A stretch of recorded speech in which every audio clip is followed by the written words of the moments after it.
Ladies and gentlemen, this is Jabu Fagude one more time. We are coming from Tubbs Car Wash in College Drive.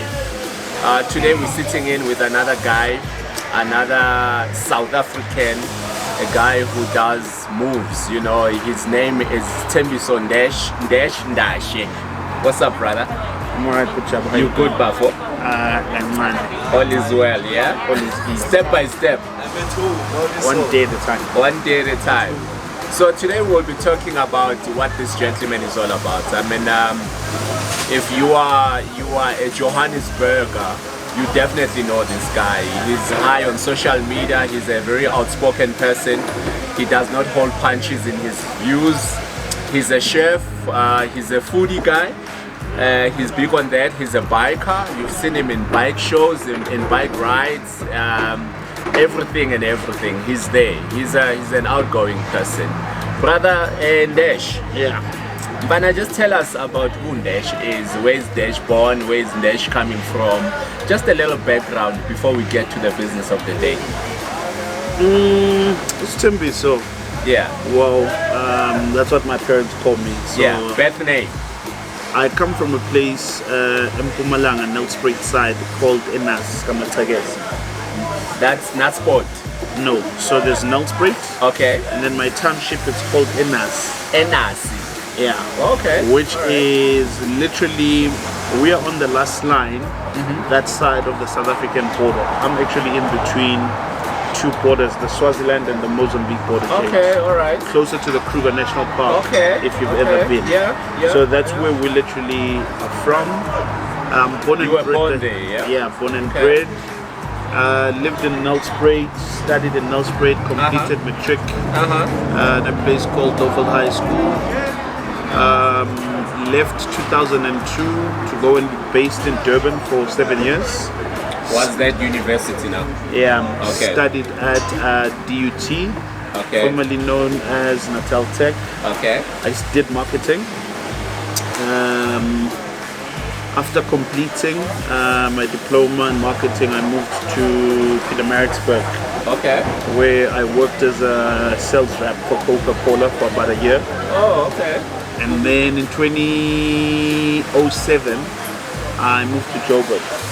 So you got that job because of the marketing degree that you just did, or it was just a hustle, looking for a job, trying to get yourself into the market? Well, it was a degree.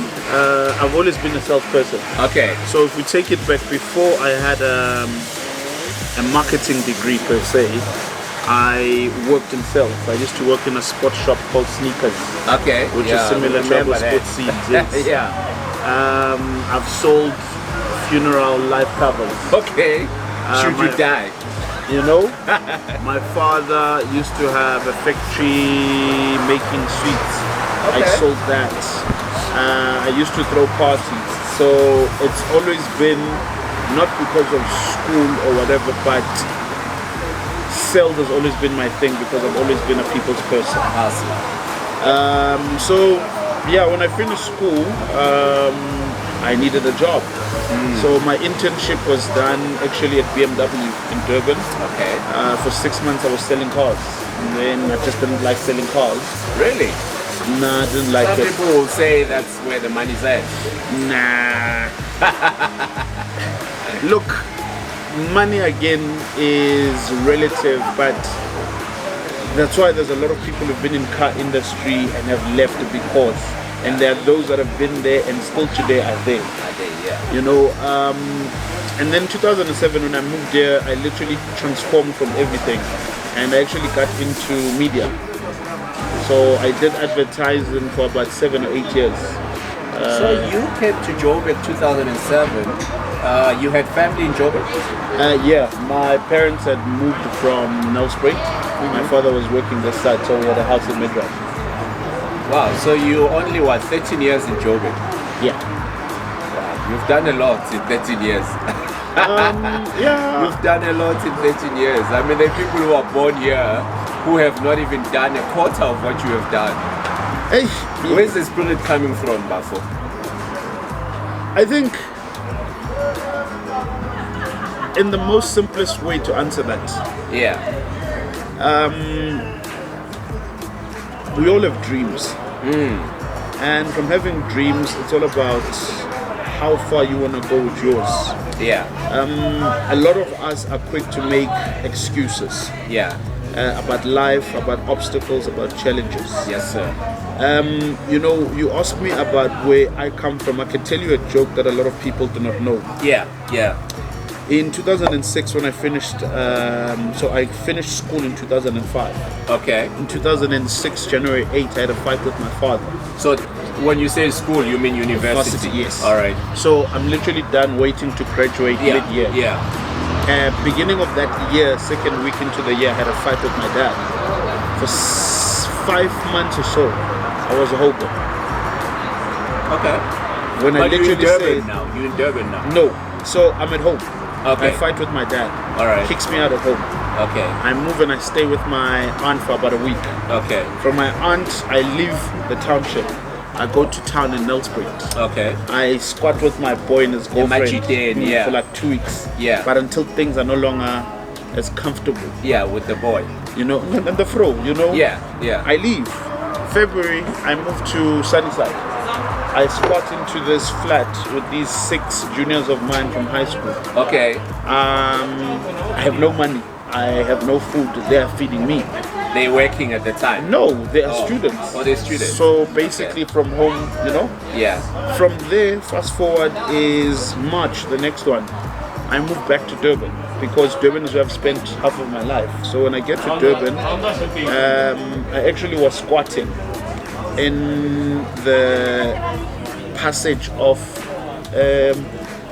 you have 3 bedrooms, like it's like a flat. Yeah. So there's a the passage. walkway. Yes, that's where I So slept. it's your bedroom. That was my bedroom. I actually stayed with Abo Elvovo. Okay. Elvovo, Twin, all of those people were all together at school. When they were starting the music thing. When we were studying at school, when they started music, they were all there. Yeah. So I stayed in that passage because I didn't wanna, trespass in people's spaces. Of course. And I asked for that. But every single day, what I did is I had no money. I would work on the 100 rands that I would get from family, from friends, from those, because So somebody was sending you money. no. So I would ask for money. Okay. You know what I'm saying? Remember, my source of income was my dad. Okay. My mom would help where she can, but Yeah. my source of income was my father. So that is That close. tap is closed. Yeah. And further, what happens is, for all this time, every single day I woke up, guess what I did? What? I went to the library every single day to access the computer to apply for a job. Every single day. Okay. A lot of people could have easily done something else. I got a job. So you put your documents together, and then you start going to the library, obviously, to do the applications. Everything was online around then. Okay. So from getting my CV, I would submit every single day. It took me about 3 months. And I remember I got an interview in Maritzburg at Coca-Cola. It was for a sales rep trainee. And when I got to Peter Maritzburg to get this job, they needed you to have a license. So I could drive. Oh, but I don't I had my license Okay. that I officially needed. Okay. But when I walked into that interview, one of the most profound things that was said to me was, we like you, make sure that in 2 weeks You got papers. you have a license. I hustled, I did it the right way, I got a license. So when you ask again about these things that we speak of, and you say, Muti, how does one, do it's, we all have choices. Of course. And the problem is with people, they think just because you are Ndash, things are easier. They think because, Mina, we can fast forward to where we are now, where I could tell you that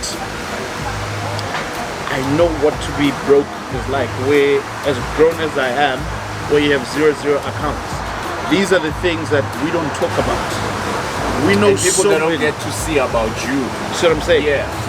We know a lot of people who are influential, who are money, or what, but all of those people won't help you. So we speak again, a lot of people think life is given. Most people actually think everything that I have was given to me by my parents. I can tell you far is that my father knew most people, was in influential places. Every job I've ever had, never did my parents play a role. I got it myself. So you were not born with a silver spoon in your mouth? My father used to say something very profound and interesting. My father had, it was his, not ours. Not, okay, all right. My father had a story of saying, Uguti, he came out of a home of about 13 kids. Yeah. And for him to become what his father never gave it to him. Yeah. His rule, my father said, I will feed you, I will shelter you, I will provide for you. Yeah. Education. Until at a certain age. But everything else, you go and you get it yourself. Wow, man, that's a profound statement from your father. So now, Ndash food concept. Let's get into that. Yeah. Tell us more about it. Where is that coming from? Because Look, now it's one of the biggest names. I got tired of doing corporate work, of wearing a suit, of going to work doing the same thing. And what were you doing? I was in advertising. So I was a digital sales manager. Okay. I was an online media executive. So my specialty was I was selling advertising for media houses, but using online. Okay. So you have those that sell radio, TV, billboards, Mina. I got into the industry when it was still fresh. Okay. And we were doing the digital stuff, which is your website, it was your social media and so forth. Yeah. Ndashwood comes from a place where I've always been a people's person. From high school, in varsity, I was events manager on one of the races. When I worked for, like I said, the ABIs, I used to be the guy that was a rep but would host parties.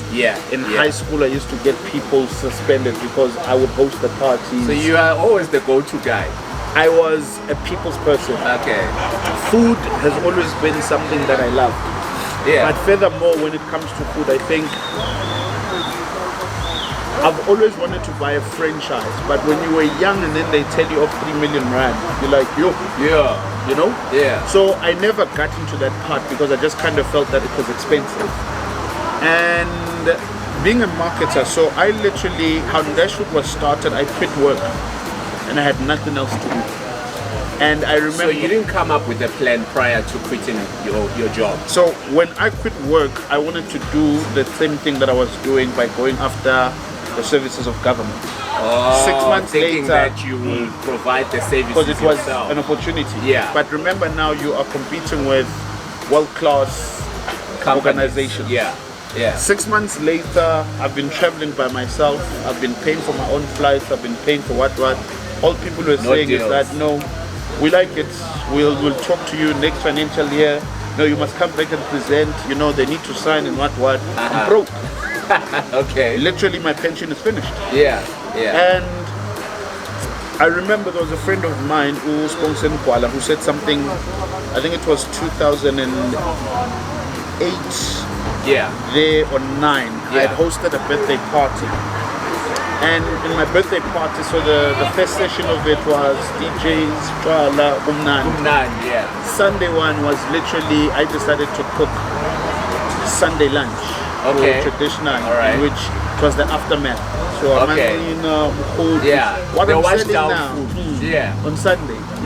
And he said something to me. And then you threw like a cooking party. People came back the following day and then I was hosting. And he said this, he said, you know, the food is so good. Why don't you do something about it? That was in 2008, 9 if I'm not mistaken. But in 2013, those words came. I lived in Midrand and I used to go to every Pratap. Every Monday. And how I was introduced to Pratap was through Amachita Abotsepo, whom I met through Umchita Batu that I went to varsity with. And Abotsepo actually ended up becoming Skim Sam. And in Midrand there was an opportunity where Umkhodu never existed. So I said to myself, food. why not? So It's Ndash. I know people. People know me. Yeah. I can cook. Yeah. There was a friend of mine who had all of this equipment sitting in the garage. Remember, I'm broke. And so now you are looking around to where the opportunities again. Yeah. Fine. Gave me all of these things. My first pop-up was at Top of News Cafe in Sandwich. Wow. Wow. Within my first pop-up then in 2013 October. Yeah. I think my spend was a good 2,000. I made close to 9,000 on my first pop-up. The rest is history. Wow. So this is how literally Ndash Food was founded. Wow, it was providing a South African food experience in the suburbs for the upper class people who don't have to go to the township to go and get food. Yeah. And years later, my marketing degree experiences from corporate started kicking in. Into this now. Into this. Yeah. So I started pushing the brand. From pushing the brand, then I started becoming an influencer for other major brands. So that's how Ndash Food was actually built and sustained over the years. So it's been passion, lifestyle, experiences, and education into one. When I started, it didn't have a picture that it's going to be like this. This is where, but when it got there, it started doing this. Doing this. Started doing this. I remember, I think 2 years ago or so, I did a show with a Chinese company. You know, and from that Chinese company, we've gotten a lot of business where we've hosted Chinese people who come to South Africa. So what were you cooking? Were you cooking Chinese food? No, I cook mkhodu. So your speciality? Basically. Yeah. Remember, in China they eat mkhodu. Of course. They eat mandarin. Yes. They eat dogs. Yeah. They eat everything. Okay. So people, when they travel, they want to experience what you have to offer. Of course. Yeah. So that is where now Ndash Food is sitting. If you go and you look at our new logo, it's a pot with a South African flag, yes, which talks about a South African food experience. If you go anywhere in the world, people are proud of who they are in terms of food. Yes, sir. I am putting myself into one of those people that are proud of South African food. Doesn't matter where you come from, come and experience the South African meal. That's it. Wow, man. And now you talked about News Cafe, your first pop-up. Yeah. Sandwich, but now there's a midrand plantation. So what's going on there? It's where now I host them. So it's like even with Taps, it's a partnership. Yeah. So I find places, you know, that exist. So these pockets where I can basically create my own restaurants with them. So he has a car wash, there's a saloon here, there is their own kitchen. Yes, sir. But because of the influence and the following that we have, you know, there are people that don't know Tabs exists.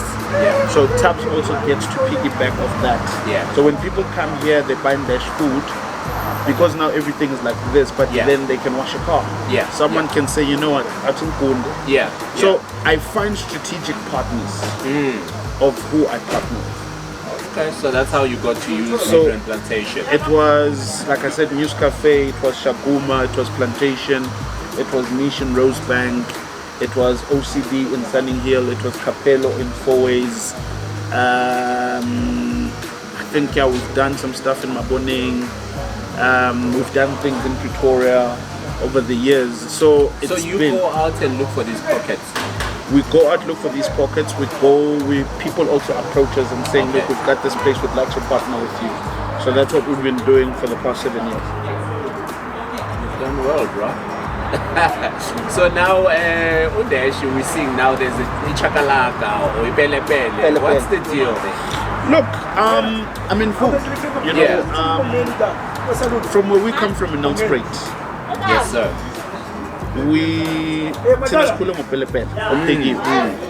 Which you grow from your own garden. Grow garden, but we are saying but we are paid sort of like as in Jozi, in Mantupelepel, powder. Chili sauce. Yeah, powder. Tina, remember from where we come from, we're influenced mostly by the cafe life of Portuguese. So we about peri peri chips, pele pele. So from Inglina to ribs to chicken, mabati Portuguese chicken. Yes, sir. That's lo pele pele sikhuluma ngawo. Yeah. So for me, it just became something that I've been wanting to do for a while. In Yes, all sir. essence, there's new menus that we are bringing. So tuna shaya peri peri chips, even alo pele pele. Shaya Are these new things that are coming now? Okay. So upele pele is now something that I started getting orders, and it was during lockdown. Oh, so you're cooking it during lockdown. So this is when this thing started. Yeah. And then, but now it's being bottled. It's being bottled. Like I said, I just woke up and decided I looked for bottles. I looked for design, I designed it, I looked for a sticker. So you're using the same sticker with the African port and African flag? So that's why it's written Upelepe. Okay. Yes. Wow. So are we going to be seeing these Goma stores soon? Are you speaking to anybody? No, I haven't. Look, I think where I'm going, I don't want to be dependent on people. I want to be dependent on myself. That's why during the lockdown, we've actually built our own food delivery app. I'm not going on Uber Eats. I'm not going on Mr. Delivery. Amazing. So this becomes my own one. My scooters would be my one. So literally, I am not so... Your own distribution channels now. If these people come to us, the delivery guys, and say that they're increasing their fees by 50%, I'm not going to say, oh, that I have my thing. Yeah. And because it impacts on your pricing and your food, right? That's why we decided. And also, I've always been very big. One of my dreams is I want to employ local people. Okay. One of the things when I started in my business is I've always looked for people that no one gave a chance to. The stuff that I have today, I started with them in 2007, in 2013. When Dash Food concept started, He doesn't even, both of them don't even have metrics.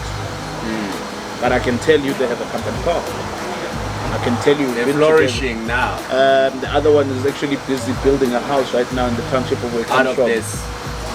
I am given people that no one wants to look at. The problem is this, is that we've become so comfortable with saying that a matric certificate guarantees you a future at ShopRite. But what about a person who had to stop working, who had to stop schooling, not because he wanted to, but there's 5 kids at home and he had to go and look for a job? No one looks after that. My whole aim is to take people who are locally, township, and saying to them, let's start here, that's where we go. And look, I've come across in Dwana, Dubai, Shaya, Iguala, Zedama, all of these things. I've come across them. And you try to help where you can. But some of them you have to let go, just like even if they had a degree, they have to let them go. Of course. But my plan is literally, I want to try and upskill people that need the help. That's why I think from here, there are other big things that are coming where I want to take people and give them my platform. So you've gone to school to study to become a chef, but you don't have a job. I will take people and host a pop-up and saying, you as Java, come and cook. This is your table, this is your dinner, cook your food. I will get the people to come through. And you didn't go to chef school either, yeah? No. I started cooking, I think I was probably around 50, because my father loved cooking, my mother loved cooking. So if you ask me who's my biggest influences in the kitchen, it's my parents. Your parents. I don't have world-renowned chefs or whatever people that I look up to. I am all about simple, homely food. So now let's talk TV. I mean, we saw TV came, we saw big brands, they came, what happened there? Look, with TV, TV is a platform where you utilize it, radio, magazine, social media, to take yourself out there. You use those. But they got attracted to the brand, that's the point. Yes. Yeah. The thing is, I remember working in one of the biggest campaigns in the country with one of the biggest names of professional chefs. And I was just the only guy who's not a professional. Who never even went to school for this thing. And since day one when I started, I could easily say is that I pioneered some of these food influencer stuff. Okay. Some of these pop-up stuff, because I started when no one was doing it. Yes, sir. And I didn't want to go and become a la gourmet ribs or a la gourmet. No, Use big names. That's it. Yeah. And people wanted that. Yeah. So when you become yourself and you become authentic, people are attracted to that. Yeah. The problem with a lot of us is we want to do what everyone else is doing and use these fancy names without realizing is that on your own you have the power to influence and to lead because you are different. So that's literally the food brands. The opportunities came. We started working 2016. I think that was my first campaign. But I worked with one big major brand and started from there till today, you know, and I've never changed who I am. Are they still around? Are they still supporting you? Yeah, they're still supporting us. So the checks are still rolling? And that's why is that, look, we shop, we cook. Yeah. But we also now are able to put on proposals for brands and saying this is what you think we should do. And if it's something that appeals to them, they go for it. Look, what I like about you is that you have taken this and you've made business out of it. Because there are a lot of people who are cooking. I mean, in the townships where we come from, people are cooking maninga kitchen, but nobody has ever thought of taking it to the level where you have. But you know what the problem is with that? What is that? There's a concept as a Kasi that I call it the car wash concept. Give it to me. People don't do something because of passion. They do it because they're seeing everyone else doing it, and then at time numbing my hand. That's where failure starts. Because if you copy ikawa shagachab, next door what is the difference? Except you're gonna steal the market shagachab into half and it is a way. But no one is growing. Yeah. But if you can look at what Chabu is doing, and saying, Mina Kawash, you've offered a different service. Or even not, put a brand that supports. That's a thing. Okay. That way we are able to grow together. But now, if we have bigger in Makas, it's strategy once nama Kawash 15. Yeah, yeah. People basically secure lanak nganamuntu corner, not because of service, not because of what, but where it's quicker or it's cheaper. Yeah. So the reason why we are not able to grow is that Tino, we've always had a problem. We want to copy isn't Zabang. We're not branding ourselves. No, we are not offering differently. We are not strategically supporting and growing together. That is the problem. Wow. That's profound, bro. There's a concept that I've used of, it's called chicken dust. Yeah. What people have never always understood is in a sense of and there was a season, well, sorry to interrupt, there was a season of chicken dust, I think 2-3 years ago. They were a big thing, they were vegetable. Not even 2-3 years back, chicken dust have been around for probably over 10-15 years. Yeah, but they, like what I'm trying to say, would say now, I think like I'm saying 3-4 years ago, there was just a season where every corner, everybody was selling it. But you know what the problem is with that? Is in a sense, so butcher wants chicken dust, pen. Yeah. And Ufusa figure according to chicken dust. Because he sees how much you're making. But no one from Uchabu's mind goes and says, I've been making a chicken dust. But why can't I make nama chips much? Why can't I make it up? Why can't I make salad? Some days I think about the chicken with like a full but I'm fucking fish. Do you understand? Within the same umbrella. Same umbrella, chicken dust. Yeah, yeah. In my township, there's a container, and I study black businesses when I sit in. Who Stratini, there was about 10 Emma price tag. 10 years later, there's one that has grown into much. Okay. Still was a price tag. Game over. This one is staying. Yeah, Q. Yeah. But problem here, 10 years later. And so it's not to what he did anything different. He was resilient. He kept on going. The others fell off. Yeah. And the Lona foot will be smart because location is centrally. Okay. So that pools or like a pool. Yeah, yeah. And Makdagi, Bafungu, Labapuza corner at Navus. Okay. Is the guy. Yeah. But ama-salad 10 years 15 years akanayo i-fish akanayo i-rice They don't know how to akanayo grow ama-rolls. from what they've started. And that's the thing. Okay. And then the problem is noma umuntu ngambonisa their mindset tells them ukuthi don't tell them.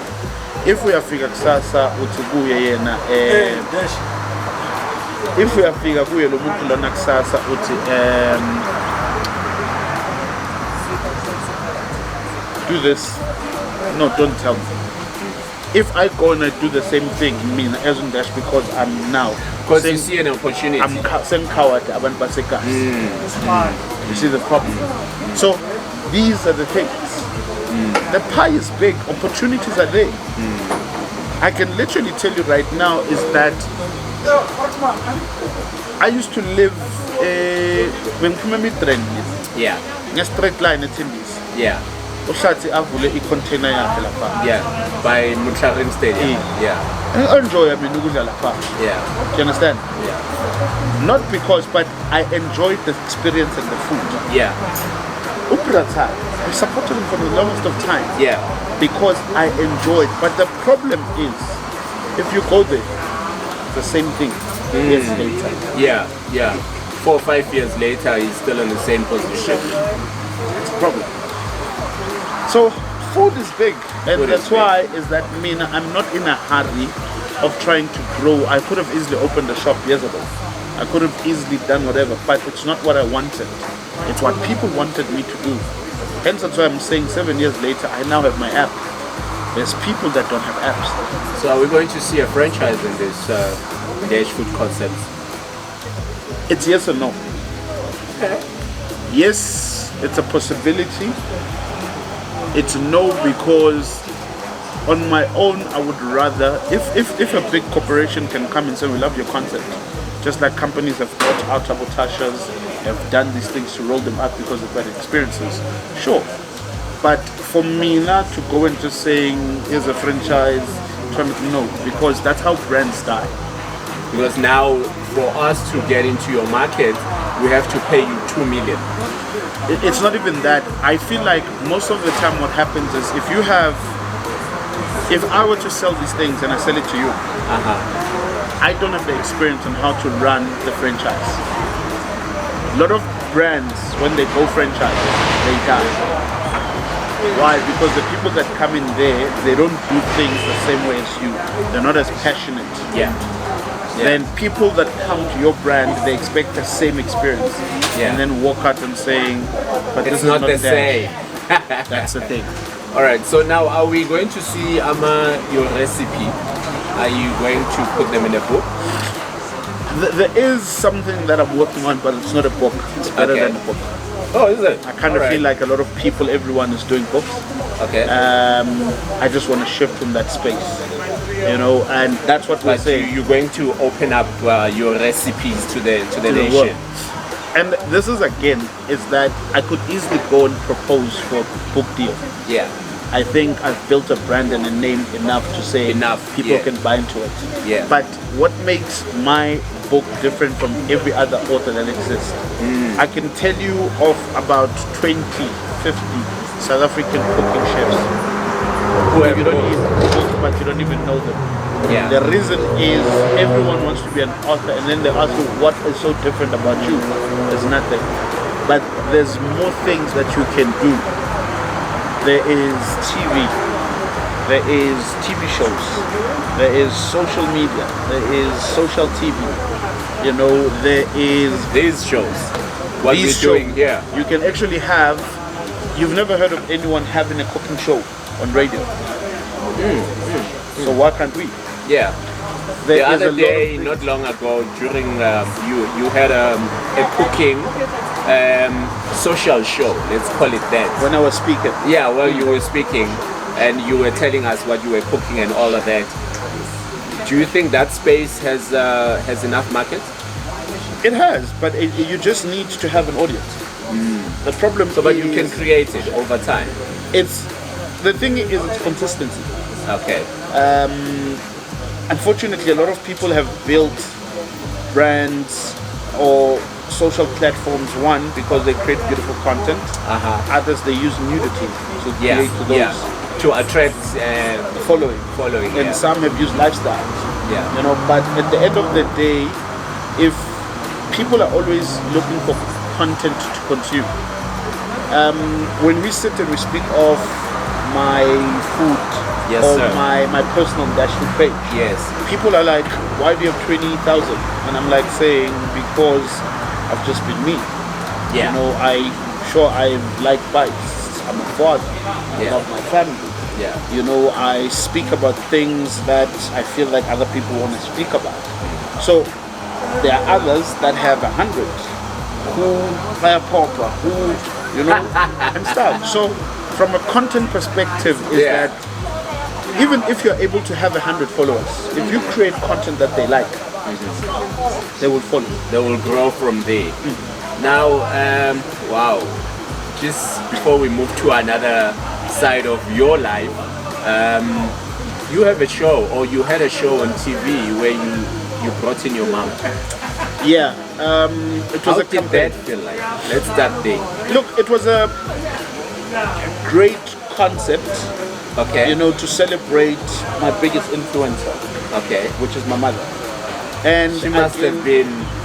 head she over was just heels. that she was just shy over TV. Yeah. You know. Yeah.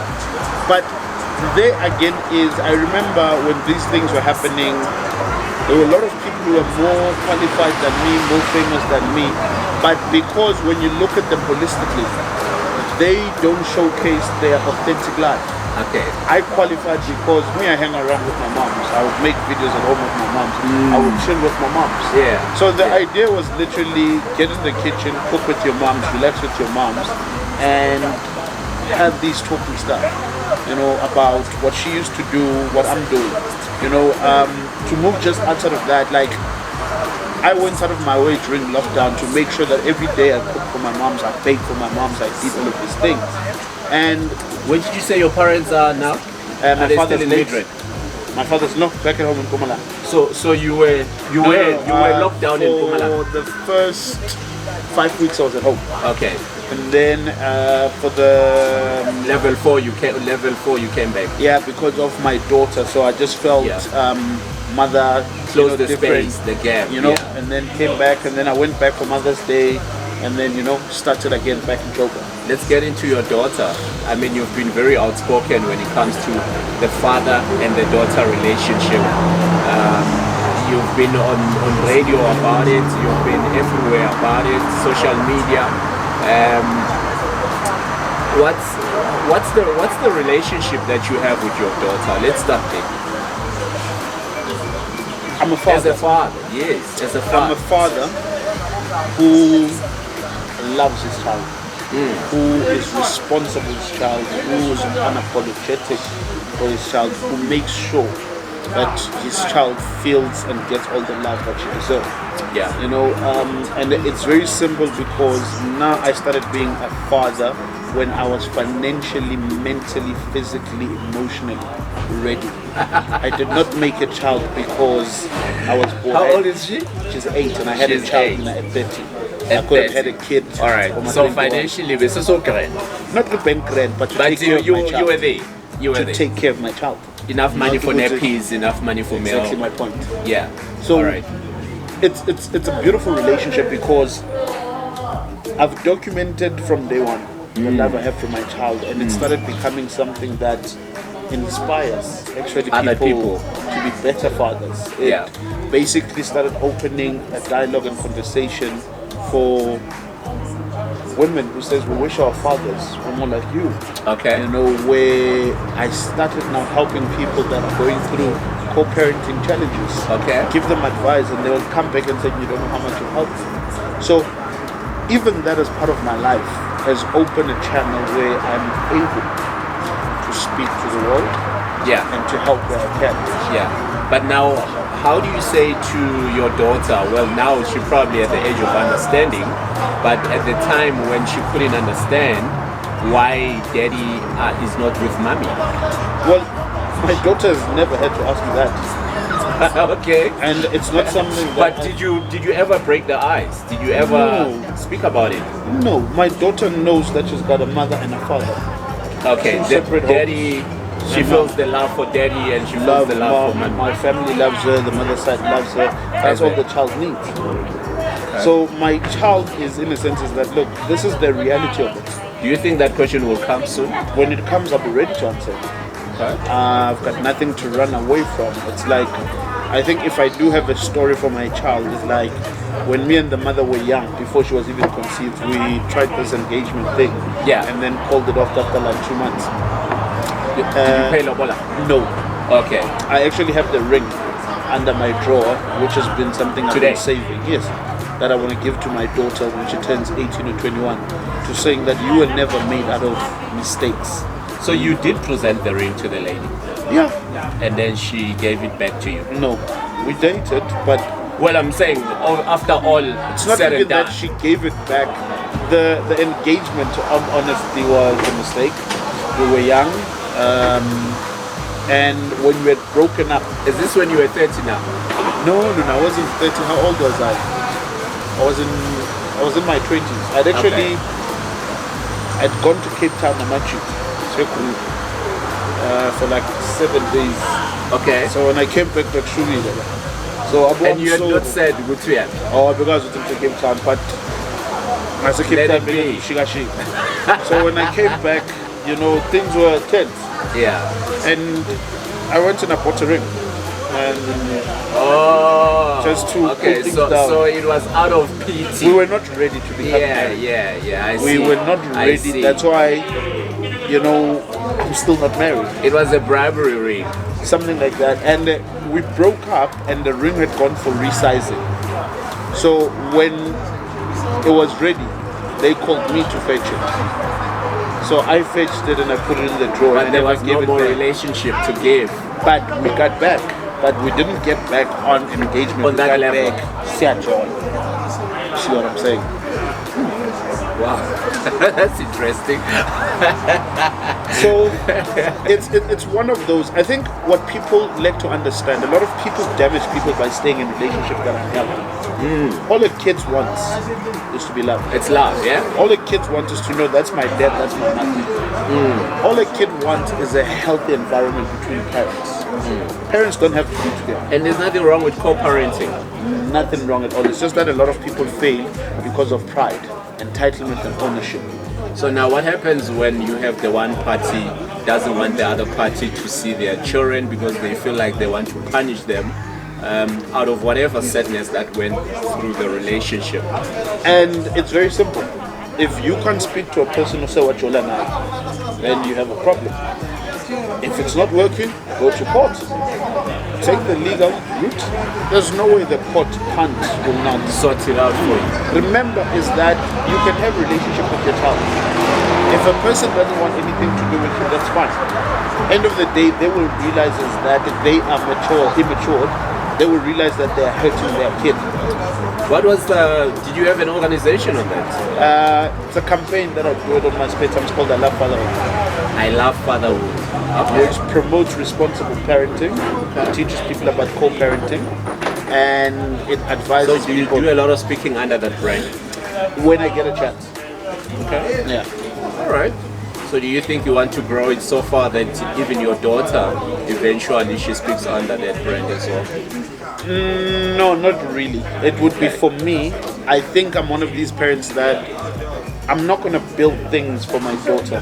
My daughter will decide what she wants What to she do. wants, yeah. I think the problem that we make, we put so much pressure on kids to follow into our footsteps and we mess them up. And when they don't live up to that, we get disappointed. Yeah, so they get to live your dream instead of Not their theirs. dream. So now let's talk biking. Yeah. Dash number bike. When did this love start? Justice. 2008. Okay. First bike. You bought your first bike. Yeah, I was young and I was working and I was making good money. So how did you get to buy a first bike? Were you admiring other bikers? No, so there were guys that I used to work with, black and a colored guy, who were my managers. Okay. Who were like, I was like 25 or something, and they were riding bikes. Okay. It was like, woo, Style, at least. yeah. And And it was a matter of I wanted to get a bike to travel from Midrand to Rosebank to work. That's where it started, as the second mode of transport for traffic. Yeah. And in all Well, honesty, knowing Midrand, of course. yes, because it would take me about an hour every day. And with these guys, they'd say, look, we ride, it's quicker. 10, 15. And then I got into the bike life. And then from the lifestyle, it's like took over. And then the rest is history. And then I joined clubs, and I've been traveling with bikes, countries, Cape Town, Durban, Mpumalanga, Mozambique, Botswana, Lesotho. I've been All riding. in biking. Yeah. So for me, what biking started doing in all essence, It enhanced your lifestyle. Should we say that? it's my therapist. In biking, I tend to forget about a lot of things. Okay. In biking, I tend to be happy. You know, life is a lot of things. And if you want to focus on work, work will depress you. If you want to focus on love, love will depress you. If you want to focus on family, it will depress you. You need to find things that focuses on you. And that's what biking became. Remember, in our society, So biking, your parents never said anything about you biking. You know, we know, man, from where we come from, Abutaki, Basopa, Lentis of Limaza. This grown is up. dangerous. my money. I didn't have to ask my parents anything bike. But have they ever warned you about it? Look, Or against biking? funny enough, I'll tell you a story. My dad would like saying, yo, this thing is what? You know, I would come Yeah. home and be like, yo, no. Then I remember this one time I came with this other bike, a friend of mine borrowed.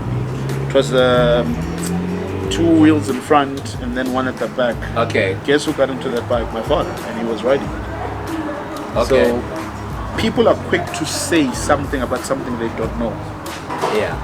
because of what they've been taught to believe. Yeah. Yeah. And then later on they change and saying, This is nice. and that's the thing. Have you ever had an accident? Yes, I was in a coma. Coma. 2012, I crashed in Swaziland. I was in a coma ICU. You're alive, live hospital, waterfall, for 2 weeks. So the accident happened in Swaziland, and then they flew you from Swaziland to Midrand? Nope, happened in Swaziland. Woke up from being unconscious, and I was just in some worst hospital ever.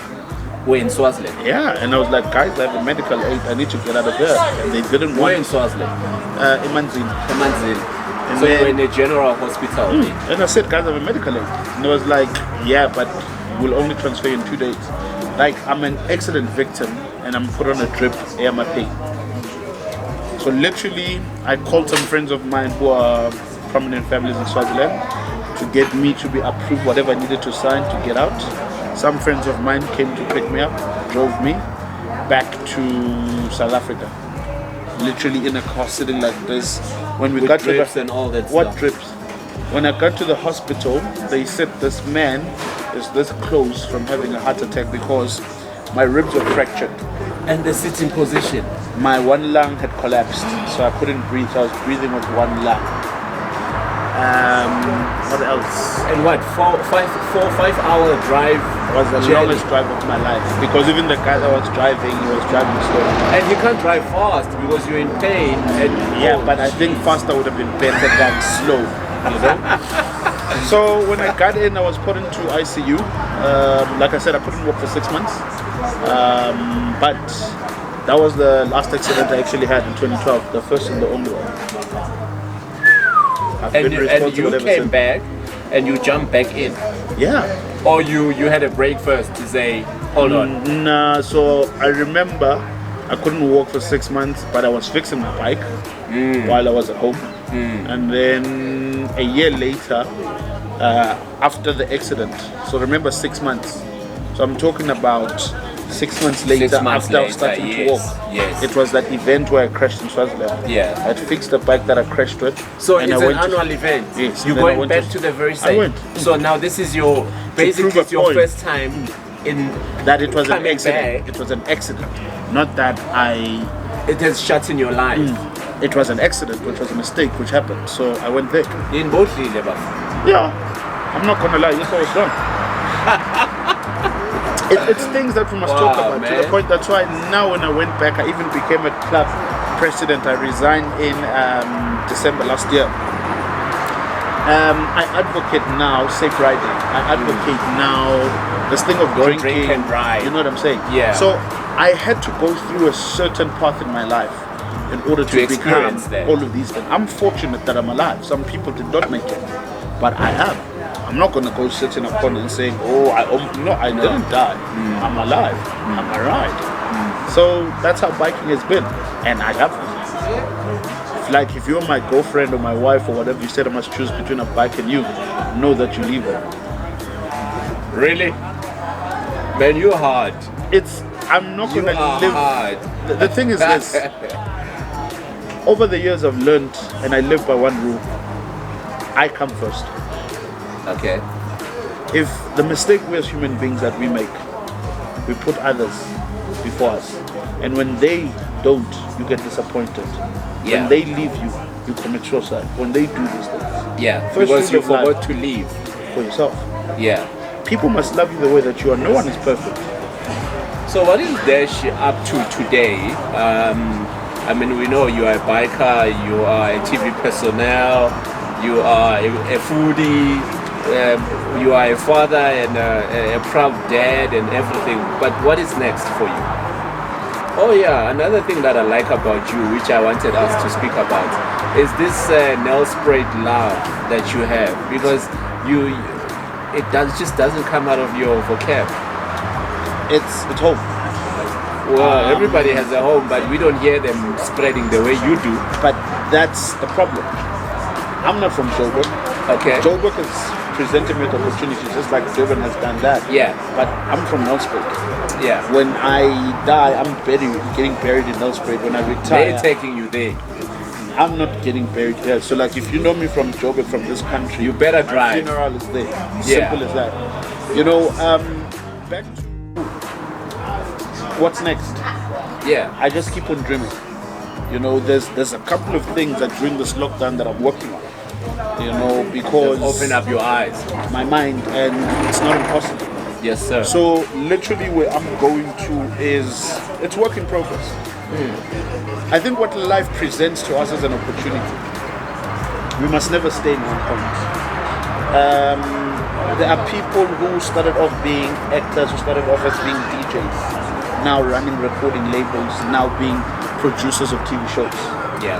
You know what I'm saying? Yeah. Now, from us as food people, I'm not just going to sit in the kitchen and just And cook. be a fully wire. You know, Yes. I will be in the food space. You know, what if I run a production company and I do food cooking shows? What if I start a cooking school? Yeah. I start cooking schools.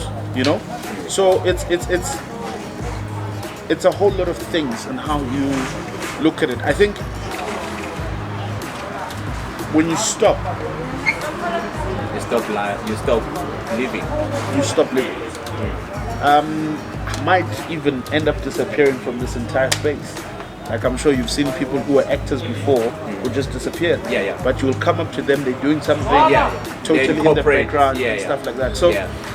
I believe for as long as I'm able to breathe, you know what, we need to figure out what tomorrow holds. You know. What's the passion, the traveling passion that you have? Because we've seen you Europe, we've seen you Brazil, we've seen you all spaces and all countries, even Africa. The thing is this, when you stay in one place, your mind sticks to one place. When you travel, your mind broadens up. Open up, yes. I'll give you something crazy that I told a friend of mine regarding xenophobia. Yeah, I was in London, Scotland in December, January. yeah, When you get to London, in shops and hotels and everything, people that work there don't speak English. yeah. They're not from there. Yeah, You understand? Mostly And they- West Africans and all that. Yeah. Not even Africans, I'm talking white. White. They're outside countries the Polish, of yes. the Slovakian They areas. poor people. But what happens that was interesting is that the rubbish guys, the bus drivers, the train what are all British people. Right. So they've basically applied a space to open the market for those to come and work. Okay. Now remember something very interesting is that you have a lot of South Africans that go and work in those countries. Yeah. But yet people who live here are quick to say foreigners are taking our jobs. All again because of mindset. Because you have not exposed yourself to those spaces. That's the thing. Yeah.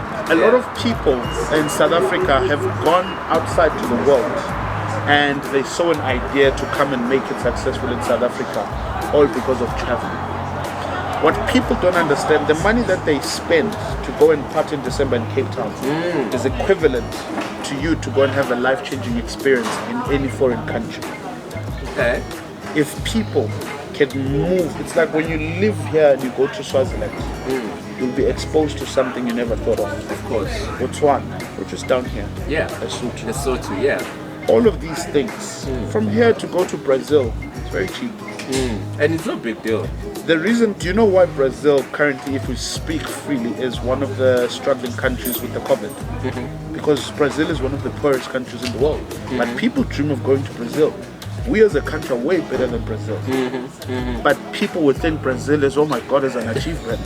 For as long as you do not expose yourself to what the world is. Yeah. If uhlale elokishini, Yeah. you won't go. Yeah. Sorry. No, it's fine. It's that fault. So silent. Yeah. Sorry about that. No. If you do not expose yourself to the world, so from a gas, if you a gas, you will never know what Sentin is like. Yeah. And there are people literally who don't know how Sentin looks like. I mean, there are people that I can tell you that you'd be shocked that they've never left the province of where they come from. So, if you're in KZN and you've never left KZN, you'll think KZN. If you're from Nelspruit, Mpumalanga, you'll always think. You've never exposed yourself. A lot of people believe a lot of things are impossible. I'll give you an example. When I just finished, left work, 2013, had pension money. I remember in 2013, at that day, in my plaza, I brought black coffee. Were you throwing a party? No, it was a festival that I was trying to do. Okay, alright. It was a failure. Okay. Because Abantu Basekaslam never believed that black coffee can come to Emaplazi. Wow. Until he came on that time and they heard the following day when black coffee was there. They were like, no ways. Again, mindset. People would say, angeke black coffee ahamba umhlaba wonke. Ayekele umhlaba ezela. What they don't we are not in the world. Is that black coffee has a contract, charges, you pay him, it's a He commitment, goes. you got. He goes. But mindset.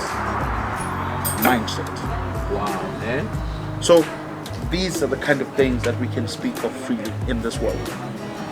You had I don't know much about this, but you had a place that you were starting Ekaya. A Shisanyama, something you were building, I think some 2 years back. Yeah, I tried it. Yeah. It didn't work out. Gave it to my brother. Oh, but it's still...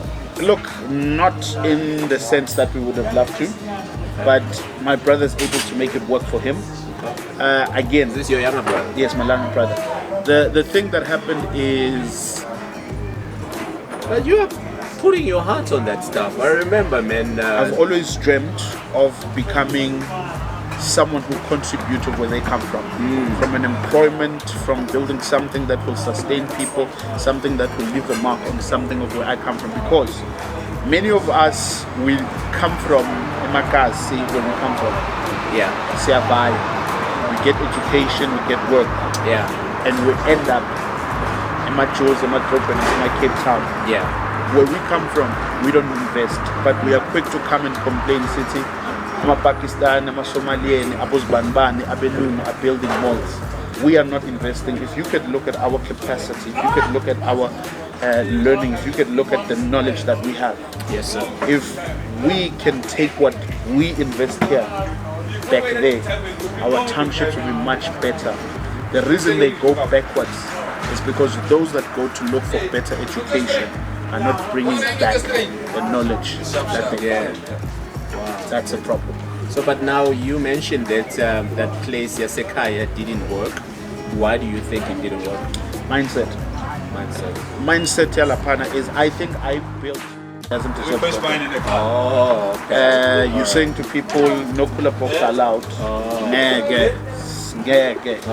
But the thing is a Muslim. Yeah. You sell plating 100 rand, but you don't understand that you're sitting in debt. You don't understand that you're getting someone that's servicing you. You don't understand that you're getting a plate that is clean. You have water that is being washed. So you are being served. The mindset was not there. It's not there. It will never be there. It's hard to teach people. Can't. The new norm. People are comfortable in their misery, in their whatever. Yeah. And we also have this mentality of they believe that if me ngafika something, me I'm rich now, but they don't look at them benefiting. All right. Yeah. So now one of my last questions before we close. Time flies when we're having fun. One of my last questions. How would you say COVID-19, the coronavirus, has changed your life from the business aspects to personal level? Look, I won't say it has changed my life. Okay. Because everything that I've rolled out now is things that I was already working towards. Yeah. But what I think what it has actually done is taken most of us out of our comfortable space. Okay. And we mean by comfortable space is that it's changing the way we think. It's changing the world is gonna go. Yeah. Because it also has allowed people to do introspection On themselves, of their lives, of where they want to be. You know, in life there are people that dream of being billionaires. Oh, we do. Yeah, we do. I don't. Okay. I just want to be able to be comfortable. Okay. I want to be able to enjoy my life. Yeah. When you become a billionaire, you work all of your life to acquire money. But I like the way you put it. I want to be able to do this. I want to be able to live in farm, walk my dog. There's a concept I'm working towards where I would like to work for twice in a year, where I do either like an event, I make good money, and I pay myself, and then I put it back into the business. For the whole year, I have a salary that covers me comfortably. I can do anything else that I want to do. That's the life that I want to live. I don't want to wake up every day until I'm 70, going to work money, going to work to make money. They don't. It is not life. That's not life. We are not made to work, pay bills. But that's what most of us do. Yeah. Many people, I'll give you an example, we spend a lot of time in Lokshi. Yeah. But imagine if you took what you spend later to build yourself a mansion in Lokshi, you will spend less time here and more time there. Actually at home. That's the thing. So we need to change the way that we think. Yeah. I'm trying to be, I think love, light, peace is what my next phase in life is about. I was about to ask you what are the pillars of your life. You just gave it to me. Peace is very important. Without any peace, you are nothing. Yeah. A lot of us have not healed. We are struggling. When you find comfort and you love yourself, the world is just beautiful sunshine. It is, yeah. And that's what I'm about, man. Love, light, and peace. Wow, man. Do you see color in people? I don't. I see respect. If you respect me, I will respect you. Okay. I don't care who you are, what you are. That's why even when we sit and we speak about color in the same country that we come from, are there racist people? Yes. Are there people who are not racist? Yes. But a lot of people see color. And what I mean by that is I've made friends with people of different color. I've made enemies with people of my race and color. Yeah. I've seen people who wish me bad from my same color, just like the other color, but just like I've seen people from both colors who wish me good. So if we are looking at color, we lose sight of everything that is out there. How do you stay humble?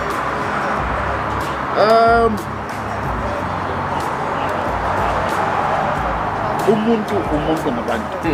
Done. I think Done. that's the truth. Yeah.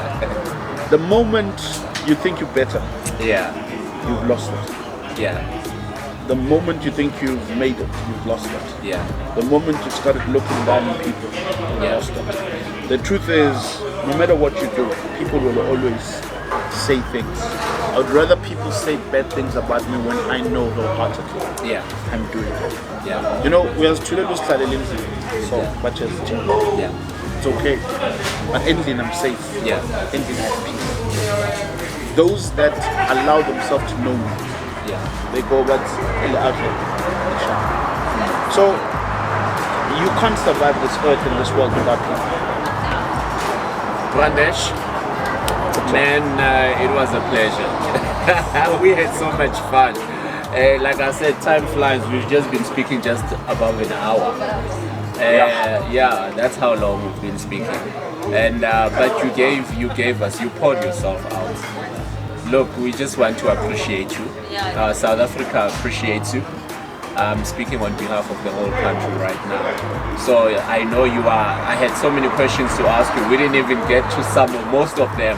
We'll do a part two. Yeah, we'll do a part two. We have to do a part two. Yeah. I like the prideness that you have in terms of bringing out Mpumalanga. That you are very proud of your home place. I like that a lot. I think Mpumalanga must just recognize that one way or the other you are doing marketing for them as a tourist place, you know. And yeah, so we just want to say thank you very much for being part of our show. This is P2 Palace. We speak to people like you, to appreciate people like you, people who are doing something with their lives, movers and shakers. And you are one of those people. You know, you are a polished diamond that is still sprinkling there. You know, it's shining and it's getting brighter and brighter every time. I appreciate the kind yeah. So we give you all the blessings, man. You know, and we thank you. We thank you. Your food was nice. We had lunch before we started this. Your food was amazing. So now I see the love here, Ndash food concept, where it's going. It's amazing. We love you. We thank you, man. No, thank you. Yeah. And greetings to your family. Greetings to your mom. Your mom's still around, yeah? And your daughter as well. Yes. Yes, man. Yes. Ladies and gentlemen, thank you very much. Like we just had so much fun. I mean, Ndash, we definitely need a part two with him. I mean, this guy has so much in him. We didn't even get to half of what we wanted to ask him because of time. Unfortunately, we have to cut it short, but we will do it again. We will make some time and do it again and invite him over, and then we will sit one more time. We just want to say thank you very much for watching our show and continue to subscribe on our show. Give us your comment on the subscription down there. Drop us your comment, whatever. Like us, say, be negative about it. Speak your mind. That's what comments are all about, so that we can fix things. We can't fix things until you give us comments. So we need your comments. We need your thumbs up. We need your thumbs down. Whatever that you want to say. So we appreciate you. We want to say thank you. Peace.